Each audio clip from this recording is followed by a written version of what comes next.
Bonjour à tout le monde. Voilà, pour ceux qui n'avaient pas remarqué, aujourd'hui c'est une journée spéciale consacrée aux troupes scouts de l'église, des églises Woluwe, Botanique et Bruxelles Centre francophone.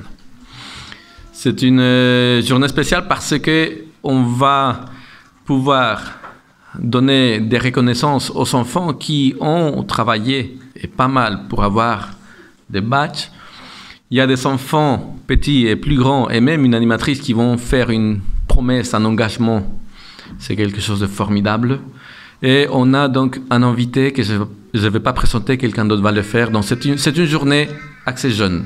Donc si vous vous sentez avec une jeunesse accumulée, c'est votre journée aussi.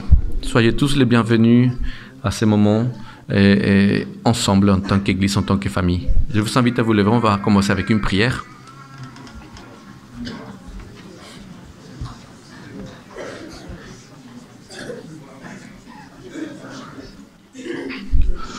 Prions. Merci Seigneur de nous avoir gardés pendant toute cette semaine. Merci d'avoir permis qu'on puisse tous se réunir aujourd'hui, ce jour de sabbat, jour de fête et de célébration. Merci parce que on peut contempler la jeunesse qui fait partie de l'Église et qui se sent bien. Continue de nous garder et continue de fructifier. Au nom de Jésus-Christ, amen. Restez debout. On y va? Moi, je suis dans la joie quand on me dit allons, allons à la maison de l'Éternel. Moi, je suis dans la joie quand on me dit allons, allons à la maison de l'Éternel. Là sont réunis mes frères et mes amis, tous les gens que j'aime, ceux qui me comprennent. C'est ici que je suis bien, c'est ici que je suis bien. Ah, je suis dans la joie quand on me dit allons, allons à la maison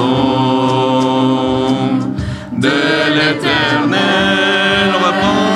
Moi, je suis dans la joie quand on me dit allons, allons à la maison de l'Éternel.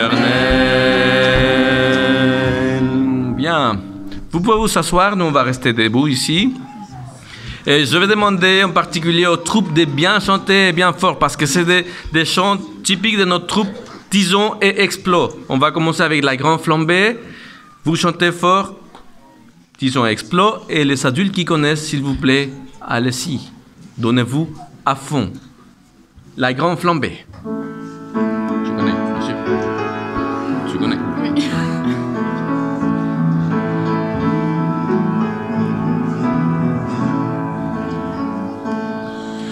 Apportons à la flamme nos tisons joyeux, écoutons chanter l'âme qui palpite en eux.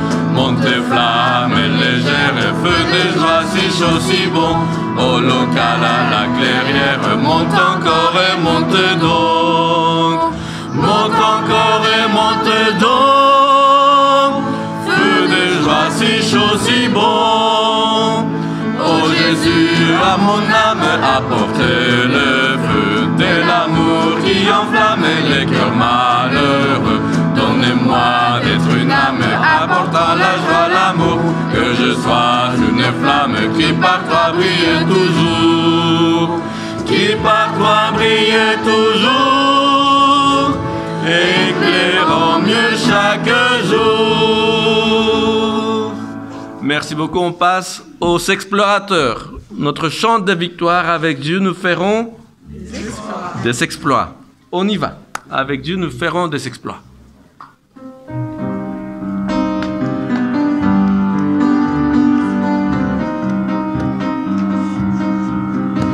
Avec Dieu, nous ferons des exploits, car c'est lui qui sur toutes les routes nous envoie témoigner son amour pour ses enfants.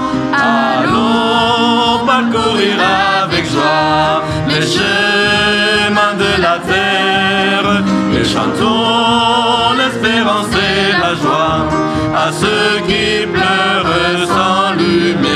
Partager le pain de l'amitié avec tous les peuples de ce monde. Apporter à tous ceux qui ont faim un peu d'espoir. Qu'ensemble nous puissions donner la force à ceux qui doutent, un abri à ceux qui sont perdus sur les chemins de solitude. Avec Dieu, nous ferons des exploits, car c'est lui qui sur toutes les routes nous envoie témoigner son amour.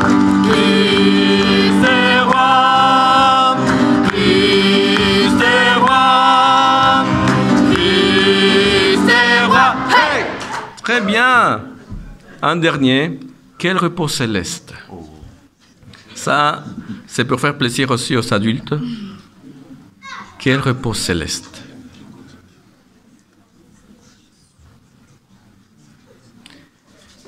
Et là, j'espère qu'on pourra avoir l'échange entre les femmes et les hommes. Quel repos, quel repos. On essaye, ok?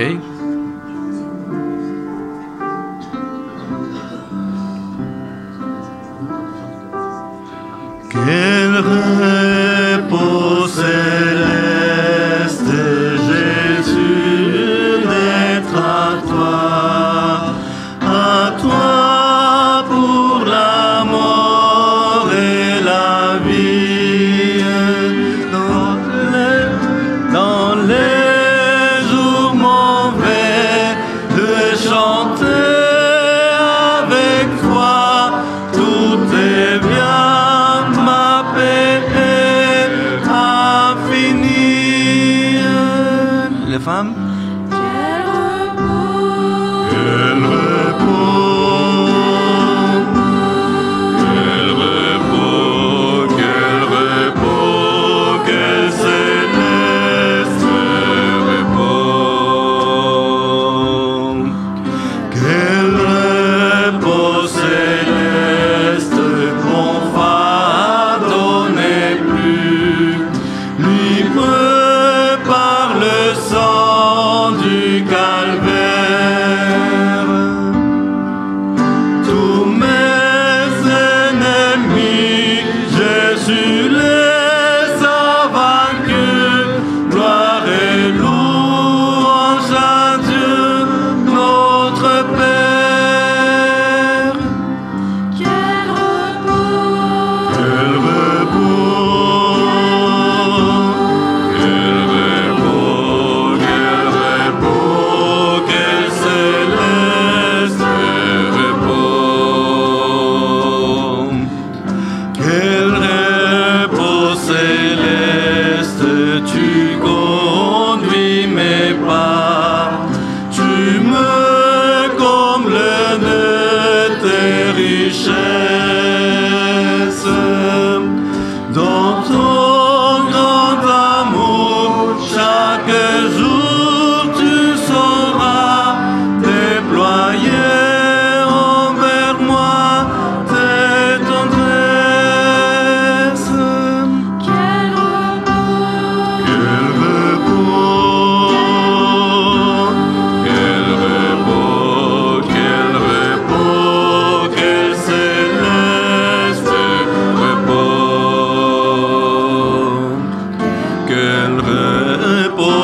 céleste comprend enfin, Seigneur, auprès de toi j'aurai ma place.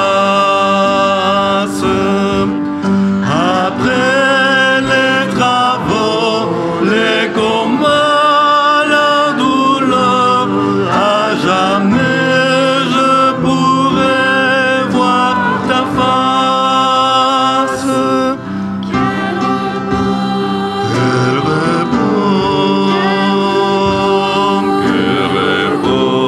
Quel repos, quel céleste repos. Merci pour ça. Bonjour à tous, bon sabbat.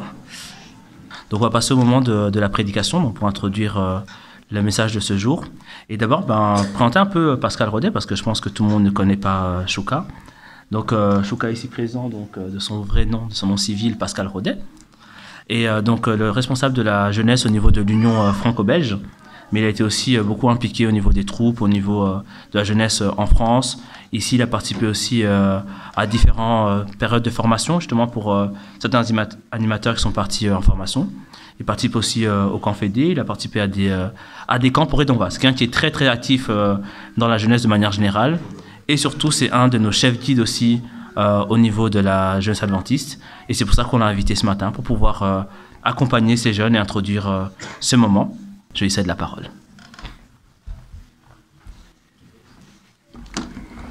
Merci beaucoup et salutations à tous en ce sabbat. Une joie de pouvoir passer ce moment avec vous. Alors, j'étais très interpellé par le fait que vous avez une jeunesse qui est toujours prête à tout moment, y compris à venir sur l'estrade pour chanter. Alors, j'ai envie de, ce matin, puisque les JA sont toujours prêts à tout, je vais proposer à quelqu'un de prendre ma place pour la prédication. Ah, il a dit oui, mais c'est les adultes. J'ai dit aux JA. Ou alors si c'était des JA d'ici, peut-être, non? Personne? Ah. Il y a des grands sourires, mais... D'accord, bon. Vous savez, il y a toujours la blague quand on sort des études de Collonges, où il y a des professeurs qui vous disent, pour devenir pasteur, il y a 3 choses qu'il faut que vous soyez toujours prêts. Prêt à prêcher, prêt à déménager et prêt à mourir. Et là, tout le monde dit, bon, le dernier, le plus tard possible quand même. Hein. C'est vrai, quoi. C'est quand même le temps de pouvoir vivre des choses ensemble. Et c'est vrai que j'ai vécu pas mal de choses avec la jeunesse et c'est toujours une joie de pouvoir vivre des moments particuliers. Et ce matin, ça en fait partie, de pouvoir vivre cette investiture où plusieurs d'entre vous vont passer leur engagement. Mais avant cela, une petite question. Une question, je ne sais pas si vous avez, pour les plus jeunes, peut-être vous l'avez vécu. Pour les plus anciens, ça peut-être être un peu loin. Vous connaissez la question, mais où est Charlie? Ça vous dit quelque chose, cette question? Pour certains, peut-être pas. Alors, on va essayer d'éclairer un peu les choses avec cette question, mais où est passé Charlie? Et d'abord, il faut définir qui est Charlie. Et Charlie, c'est lui. Ah, je savais bien qu'il y en avait quand même qui... Ah oui, ben oui, bien sûr, ce Charlie-là. Vous savez, c'est ce fameux Charlie qu'il faut trouver dans les dessins. Du genre, celui-ci. Mais où est Charlie? Ah là, on le voit, hein? Vous l'avez vu, il est... Voilà, à droite, au milieu. D'accord? Vous avez tous vu Charlie? Si je passe à la photo suivante, ça va être encore pire. Mais où est Charlie? Au milieu.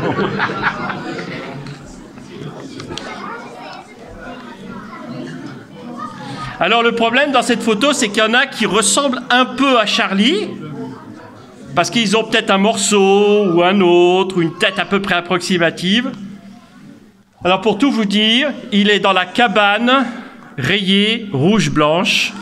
La tête sort et on voit son foulard et ses lunettes.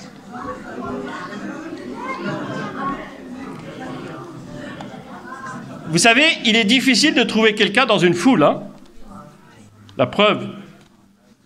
Oui, Charlie, c'est compliqué cette histoire. Très compliqué de trouver quelqu'un dans un endroit où on le connaît bien, mais quand il y a 1000, 2000, 10 000 personnes, comment fait-on? Et pour ceux qui ont vécu des camporés, et on va passer à la photo suivante, je ne sais pas s'il y en a qui ont vécu le camporé au Portugal. Le dernier camporé au Portugal.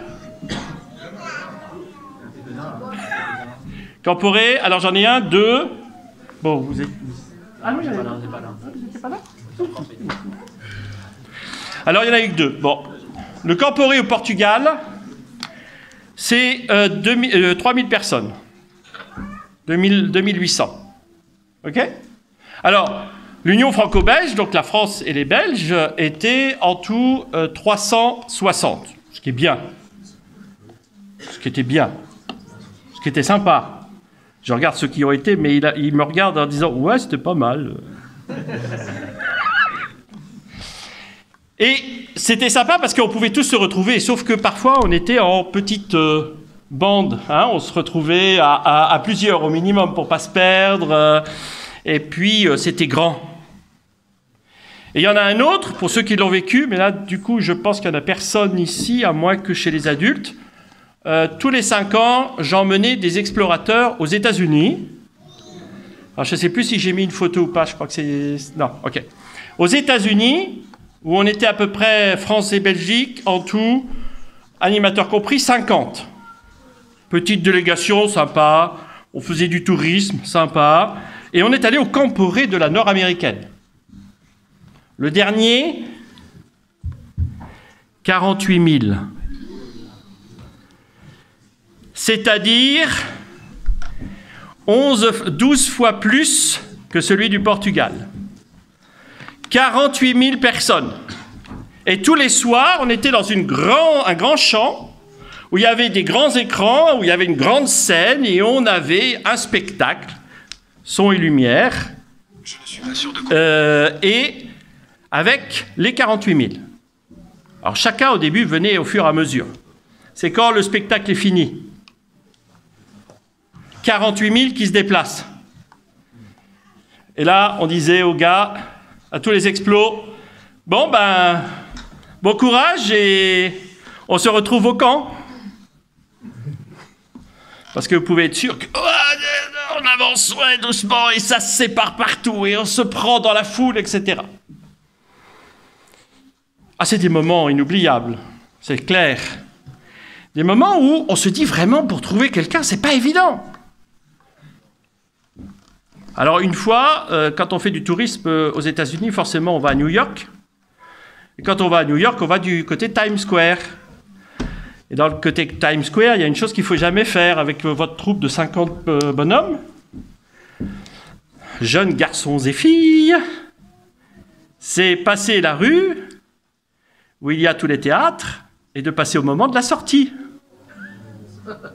Très mauvaise idée. Surtout quand vous y attendez pas. Tout le monde sort. Ah, et mes jeunes, ils sont où? Alors heureusement qu'on avait tous un foulard pour se retrouver et pour se voir, parce que la tête parfois ne suffisait pas. Pourquoi cette question? Eh bien parce que dans un des textes bibliques, il y a quelque chose qui m'a toujours épaté. D'une expérience de Jésus. Et ça se situe dans Jean au chapitre 6. Jean chapitre 6, ici, a fait 10 miracles. Hein. Il en a fait pas mal, Jésus. Mais dans l'évangile de Jean, il y a quelque chose qui est très particulier. Il y a toute une foule qui le suit. Et vous savez, cette foule, elle a cette particularité, c'est qu'elle est partie comme ça, sans rien, ou pratiquement rien, et passer toute la journée. Vous savez, quand on fait des camps, les responsables, les animateurs doivent se poser la question, alors il faut penser à la logistique, il faut penser à la nourriture, il faut penser à l'eau, il faut penser... Et quand on fait un raid, il faut penser à beaucoup de choses. J'aime beaucoup l'ensemble ici qui représente tout à fait ce qu'est la JA. Mais ça se prépare. Ça, il faut l'organiser, savoir ce qu'il faut prendre pour telle et telle chose, à tant de temps où il va y avoir le camp, ou la journée. Mais là, c'est une foule qui est présente. Et lorsque je lis, après cela, Jésus passa sur l'autre rive du lac de Galilée, appelé Tibériade. Une foule immense le suivait, attirée par les guérisons miraculeuses dont elle avait été témoin. Ça, c'est du témoignage. Jésus a guéri. Oh, mais c'est génial. Jésus a fait des choses extraordinaires. Oh, mais alors on va le suivre, on va voir s'il y en a d'autres. Si on peut peut-être guérir certains que l'on aime, ou faire guérir par Jésus certaines personnes que l'on aime, ou voir encore quelque chose d'extraordinaire. Ouah! Vous savez, le spectaculaire. Ce qui me permet de dire, oh, en effet, il est vivant. Mais Jésus s'en va sur la montagne, seul. Il s'assit avec ses disciples, après coup, et finit par regarder autour de lui et vit la foule nombreuse qui venait petit à petit, malgré qu'il ait voulu être un peu seul, qui avance. Jésus, verset 5, regarda autour de lui et vit une foule nombreuse venir à lui. Alors il demanda à Philippe, où pourrions-nous acheter assez de pain pour nourrir tout ce monde ?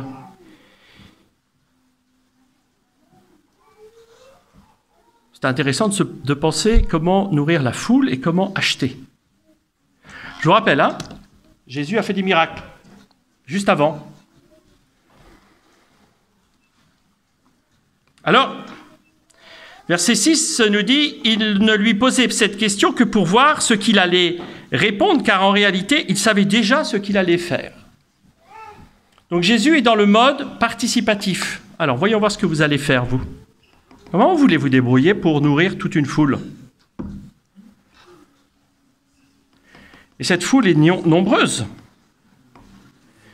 Car rien que pour donner à chacun un petit morceau de pain, il faudrait au moins 200 pièces d'argent, répondit Philippe. Philippe, c'est le pragmatique. Philippe, c'est celui qui dit, voilà, il faut ça, il y a ce temps, il faut donc tant. Et là, il n'y a pas assez. Et puis, il y a un autre disciple, André, frère de Simon-Pierre, qui dit, il y a ici un jeune garçon qui a 5 pains d'orge et 2 poissons. Mais qu'est-ce que cela pour tout le monde ?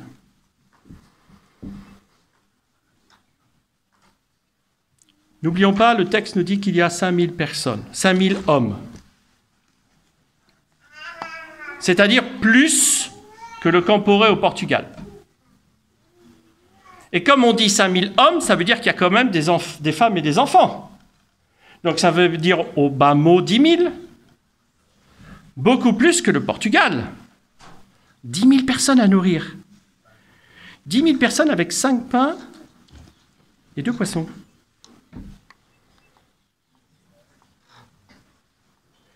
Et Dieu dit de s'asseoir, et il va faire le miracle. Le miracle de la multiplication des pains, un autre miracle. Maintenant, j'ai envie de poser la question. Est-ce que Jésus aurait pu faire ce même miracle sans les 5 pains et les 2 poissons d'origine ? Certainement oui. Jésus est Jésus. Qu'est-ce qu'il a voulu nous dire dans ce texte ? Il y a 2 personnages qui sont importants dans ce texte. 2 personnages. Le jeune garçon, oui. Jésus, alors c'en est un, c'est le 3e, et c'est le plus important. Je ne le compte plus. Le garçon, qui avait des... Oui, ok. Et l'autre personnage, c'est qui ? J'ai entendu quelque chose là. C'est André. André, celui qui a trouvé le garçon. Au milieu de 10 000 personnes. Au milieu de 10 000 personnes, André a trouvé ce garçon qui avait 5 pains et 2 poissons. Mais si Jésus aurait pu faire ce miracle sans tout ça, qu'est-ce qu'il est en train de nous dire ce matin?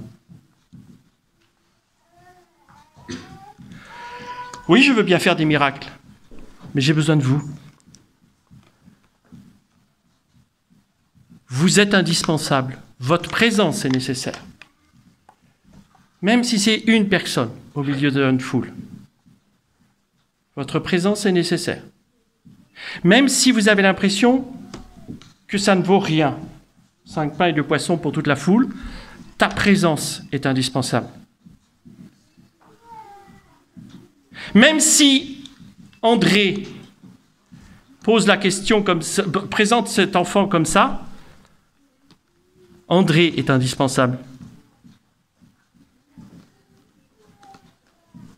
Ce matin, je voudrais vous dire ô combien vous êtes important aux yeux de Dieu pour tout ce que vous pourrez apporter à tout moment, à n'importe quel moment de la vie. Ce garçon, quand il s'est levé ce matin avec 5 pains et 2 poissons, il ne s'imaginait pas à quoi ça allait servir. Il l'a découvert au fil de la journée. Ne vous attendez pas à organiser un miracle. Ne vous attendez pas 3 semaines à l'avance ce que Jésus va vous expliquer dans la programmation de votre présence. Soyez toujours prêts à tout moment. Parce que c'est ça aussi Jésus. Parce que c'est ça aussi Dieu. Parce que c'est ça aussi la foi. Parce que c'est ça aussi à un moment donné de la vie où vous dites, là, je peux faire la différence avec Dieu. Je peux faire la différence avec Jésus. Pour tous les jeunes qui sont ici et pour tous ceux qui vont passer leur engagement, il y a cette affirmation de Dieu. Ce que tu vas faire comme engagement, et même pour tous ceux qui l'ont déjà fait, c'est dire oui, je suis disponible quand tu veux pour être au service des autres et de toi. Et à l'image d'André, j'ai envie de dire à tous les animateurs et à tous les adultes ici présents qu'à tout moment, Dieu peut vous inspirer à voir ô combien quelqu'un, un enfant, un jeune, a besoin d'être épaulé, soutenu, l'aider à vivre cette expérience, à être ce rouage qui va permettre d'avoir un miracle. Nous sommes tous appelés à vivre cette expérience-là avec Dieu. Ce n'est pas les autres qui vont le faire à notre place. Je ne m'attends pas à ce que ce soit fait par les autres.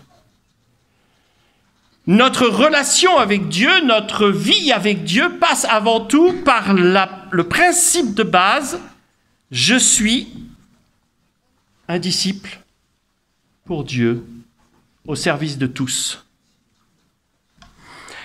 Dans cette relation que Jésus a eue dans ce miracle, il y a toujours besoin d'hommes et de femmes prêts à le soutenir. Et encore une fois, il y a même une troisième chose auquel il faut se dire, le miracle n'est pas une fin en soi. On dit souvent, waouh, j'arriverai à croire en Dieu si je vois un super miracle. Ok, d'accord. Est-ce que ça va te suffire? Oh, je sais pas. Mais au moins, j'avais l'impression de le voir. On pourrait penser que ça aurait pu apporter quelque chose de positif, ce miracle. Seulement, il y a un troisième élément que je voudrais rajouter avant de conclure. C'est que là, il y a quelque chose de surprenant de la part de Jésus. Jésus, après la multiplication des pains, après avoir ramassé le surplus, après avoir vu que toute la foule a était bien rassasié, il fuit. Il s'en va. Il abandonne la foule. Il laisse la foule dans l'état où il l'a mis. Ça peut être surprenant.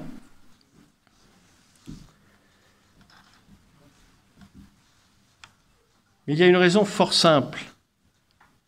C'est que même quand il y a un miracle, on n'arrive pas toujours à comprendre ce que Jésus attend vraiment de nous. Parce que la raison pour laquelle il a fui très loin pour être seul, c'est ce que nous avons au verset 15 de ce même chapitre. Jésus, sachant qu'ils allaient l'enlever de force pour le proclamer roi, se retira de nouveau tout seul dans la montagne. L'effet du miracle fait qu'ils se sont dit « C'est génial, c'est super, c'est l'homme de la situation, on va le mettre, roi !» Mais vous n'avez rien compris là. Et c'est ce que Jésus a voulu leur faire comprendre. Mais c'est pas ça le miracle. C'est pas parce que j'ai fait un miracle que le fait d'être roi va changer quelque chose. C'est pas parce que j'ai fait un miracle que ça fait de moi l'homme à mettre en roi. Et sachant ce que vous allez faire, je m'en vais jusqu'à ce que vous repreniez vos esprits. Et ça, c'est toute l'humilité de Jésus, toute la mission de Jésus.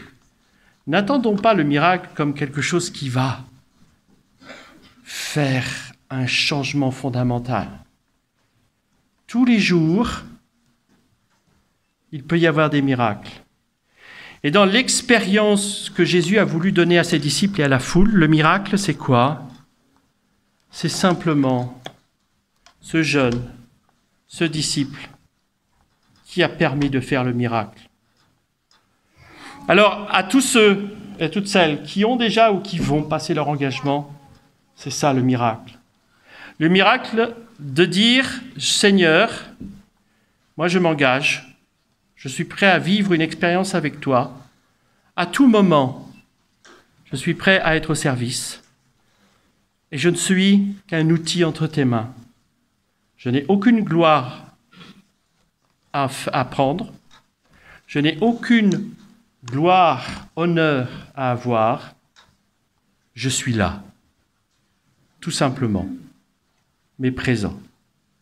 Que le Seigneur vous accompagne dans ce sens et qu'il vous aide à vivre cette expérience de cette foi avec lui au quotidien et des expériences que vous pourrez faire avec lui au travers de miracles. Amen.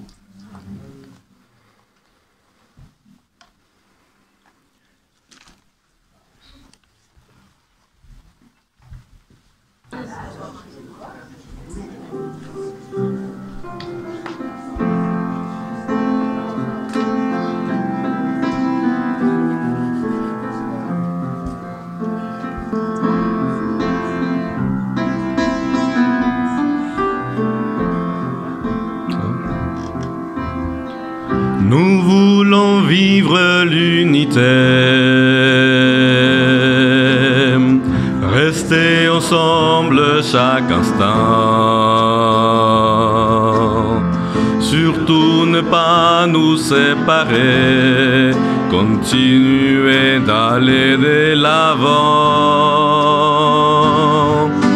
tous ensemble. Partageons l'amour du Seigneur, l'adoration du Sauveur. Tous ensemble,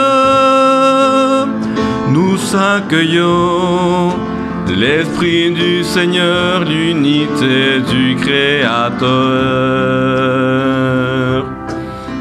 Nous voulons te rester fidèles et devenir un même corps.